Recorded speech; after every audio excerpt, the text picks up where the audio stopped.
So let's talk about, for any booker, and Tony Khan specifically, the challenges of booking a top heel, like a Ric Flair in, let's say, 1987, 1988, and MJF now, who a portion of the fans enjoy. They like, even if he calls them disgusting or whatever it may be.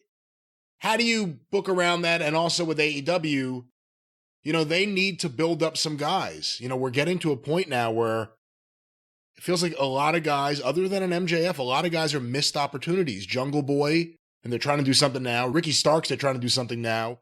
Sammy Guevara is kind of stuck in place. So there's not a lot of guys. Sammy Guevara is stuck in a doghouse, I think, most of the time.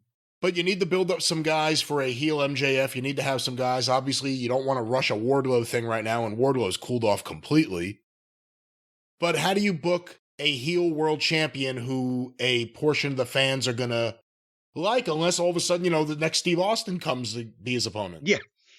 Well, obviously the next major opponent, and it makes perfect sense, is Danielson. He just, MJF just laid waste to Regal, so Danielson would be natural.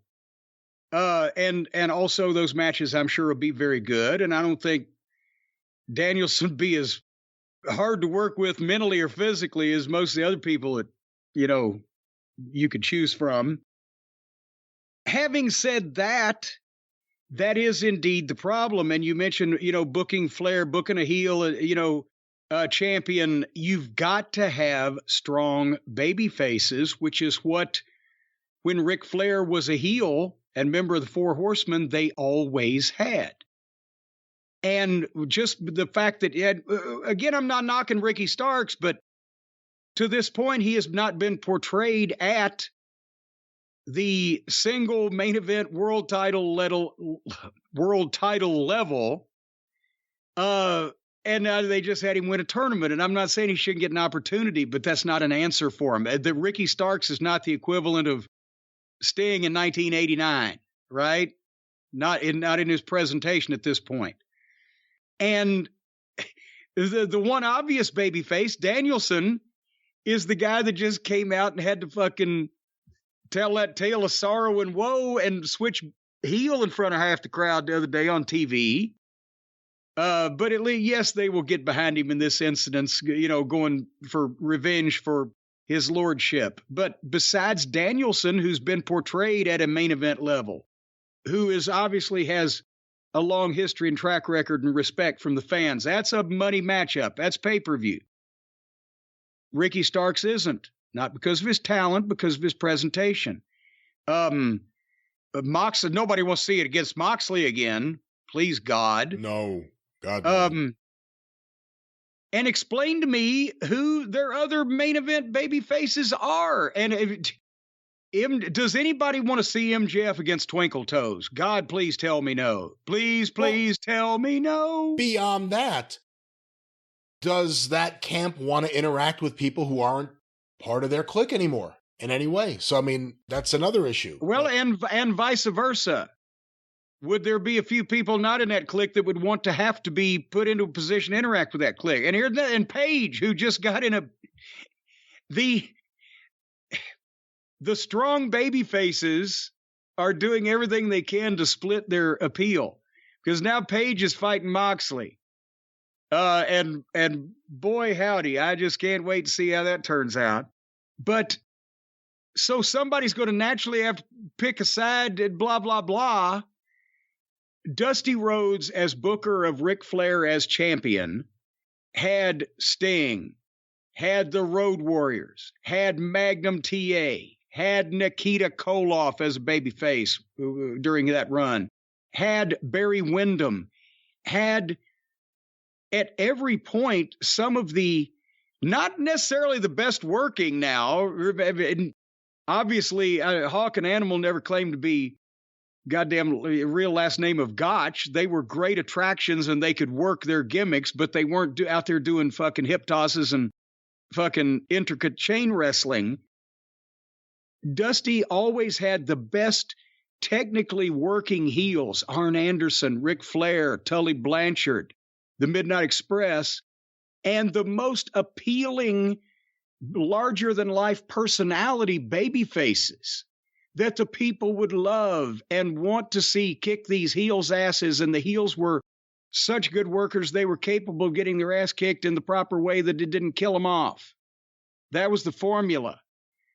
And that doesn't exist here because that element is not on the AEW roster. They do not have strong, iconic main event level baby faces in great numbers. And the ones that they do run across every now and then, and I'm not even talking about CM Punk now, just the ones they do, they book in such a way that it either splits their appeal, diminishes their appeal, or questions their motives and to the point where they can't get to that status. Does that make sense? It makes a lot of sense. Let me ask you this. If he came back and you can get him away from Camp Cucamonga, and if maybe in his time off he got into some better shape, what about Adam Cole? You know, or has too much bad been done? Well, see, that's the thing. Adam Cole would have been at that. He was at that level when he first came to AEW in terms of level of interest. The fans were lit to see. And he was coming off of a run where everybody had praised everything he'd done. But now, I mean, even, I don't know, and obviously his concussion issue is being treated seriously. I'm not trying to say he's seriously ill. I'm saying it's being treated seriously because they're not letting him wrestle. That's apparent visually. So, but even since he was in bad matches, his shit was kind of panned not only by us, but by a lot of people because of everybody he was involved with and his stupid angles and things. And he didn't seem, I don't know whether there's an injury issue that caused him to lose size or ability to get in the gym. But he just lost a lot of his aura that he came in with, both in the way that he was presented and in a lot of cases, the way he presented himself. And he's been gone for so long. That's a rehab project in people's eyes. Anybody that the AEW fans like can come back in at a main event level, and the base audience, who, like I said, 600,000-700,000, whatever it is, they're going to cheer him no matter what. But for the people he might have brought with him from NXT that have lost faith, or WWE, or just anybody else, they may be a rehab project at the end of it. And wait a minute, I just realized I don't mean that we ought to send him to drug rehab. I'm saying rehabilitate the image of Adam Cole, the wrestler, on television. Let me finish with that one. So what do you do right now if you have a period of time where there are not going to be a lot of top-tier available free agents? There's nothing on the horizon, no game-changing main eventer that you could just hire. And it doesn't seem like anyone's close to being elevated to that stature right now, the way anything's being booked on that fucking show. What do you do? How do you develop? You need a Sting. I mean, you really do need something like that for MJF right now.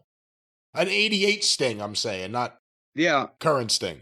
Well, and MJF in his promo already said, you're going to see me defend this very sparingly, and when I do, you're going to have to pay to see it. So at least they're headed in the right direction there, in that the world title is going to be defended almost prominently on a big pay-per-view event, and sparingly so that it doesn't become a commonplace thing, which is actually what it always traditionally was presented as the days of the territories, because there was not a world champion. The world champion just didn't stay in one territory. He traveled. So it was a thing that you saw sparingly, and it became an attraction because of that. And even, people can say, well, Bruno, or the WWF champion, you saw them almost every month. You still didn't see the title defended every month. Sometimes they were in tags, sometimes in stipulation matches, but you never saw it on television ever in those days. And also it was Bruno in New York City, for fuck's sake, or wherever. Philadelphia, Boston, you get away with it. And I guess based on the early preliminary pay-per-view buys, and other shows. I mean, him and CM Punk, it wasn't just CM Punk. It was the guy that's also been the guy moving the ratings since the very beginning. So obviously there's now a proven track record, because that's been MJF's schedule, wrestling sparingly, since almost the beginning of AEW. There's some proof right there to the old school wrestling mentality to some, but the effective way to do pro wrestling to others. We don't need to see him wrestle every week. We need to hear him talk every week.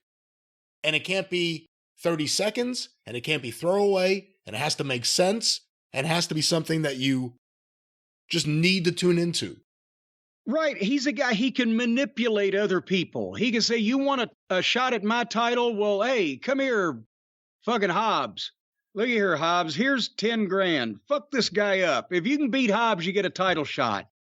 He can be in there manipulating and stirring the pot, whatever. I've said in the past, I think for the first year and a half of the company, we should have seen MJF wrestle a bit more because he's good at it.